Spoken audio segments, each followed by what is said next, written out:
le Hyundai Tucson de première génération perd progressivement du prix.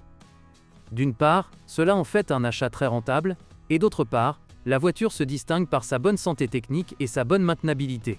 En général, pour l'acheteur d'un exemplaire d'occasion, les avantages sont évidents. L'histoire du Tucson est intéressante. Elle doit son nom à une ville de province de l'Arizona, car elle a été créée spécifiquement pour le marché américain. La voiture a fait ses débuts début 2004 au Salon de l'Auto de Chicago.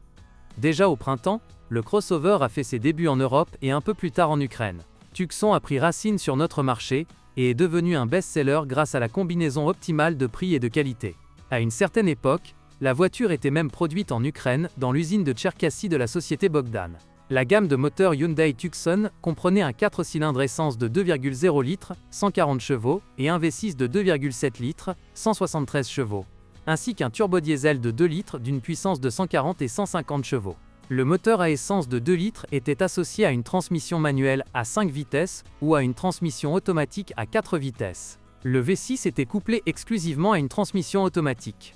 De plus, les voitures diesel étaient équipées d'une transmission manuelle à 6 vitesses. Le Tucson compact n'a pas d'intérieur spacieux ni de bonne capacité de transformation et le coffre est encore petit. La qualité de la garniture intérieure ne peut pas être qualifiée de élevée, mais son assemblage est à un niveau décent. Le Tucson est bien équipé. Toutes les versions vendues en Ukraine étaient équipées de l'ABS avec système de répartition de la force de freinage sur les essieux EBD, d'airbags frontaux, de la climatisation, de sièges avant chauffants, de vitres et de rétroviseurs électriques. Le moteur pour Tucson le plus populaire sur notre marché est un moteur essence de 2 litres. Il peut fonctionner avec de l'essence 95 et 92. Toutefois, cela ne signifie pas qu'un carburant de mauvaise qualité soit acceptable. Sinon, les sondes lambda échoueront périodiquement. Il arrive que les capteurs de débit massique d'air et de position du vilebrequin se détériorent. Le moteur est également exigeant sur la qualité de l'huile. S'il est bas, la vanne hydraulique chargée de modifier le calage des soupapes peut tomber en panne.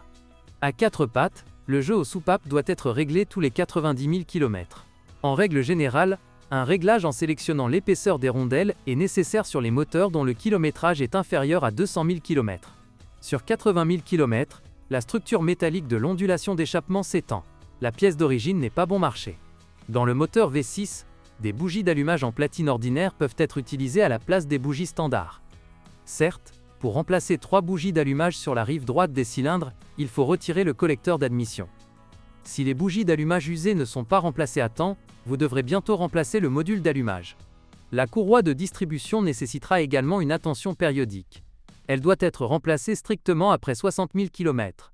De plus, sur le V6, un remplacement de courroie sur 2 doit être effectué en même temps que la pompe, cela ne dure pas plus de 120 000 km.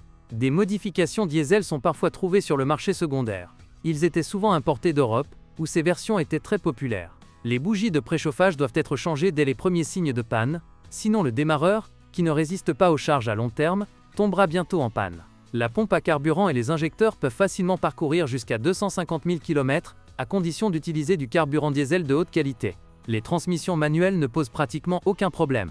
L'huile qu'ils contiennent ne doit être changée que tous les 90 000 km, sinon les synchroniseurs pourraient tomber en panne. En moyenne, un embrayage dure 120 000 km et même plus. Certes, si un crossover est utilisé à la place d'un tracteur, il devra être mis à jour 2 à 3 fois plus souvent. Dans une transmission automatique, en raison d'un patinage prolongé, le pack d'embrayage s'use rapidement. L'embrayage interpont à commande électronique peut également griller. Dans une suspension avant de type McPherson, après 50 000 km, les jambes de force stabilisatrices s'usent, mais ces bagues peuvent durer 2 fois plus longtemps. Cependant, leur remplacement est associé à certains inconvénients. Ils utilisent généralement un outil spécial ou dévissent le faux châssis. Les rotules durent environ 90 000 km. Les blocs silencieux des bras de commande avant durent à peu près la même durée.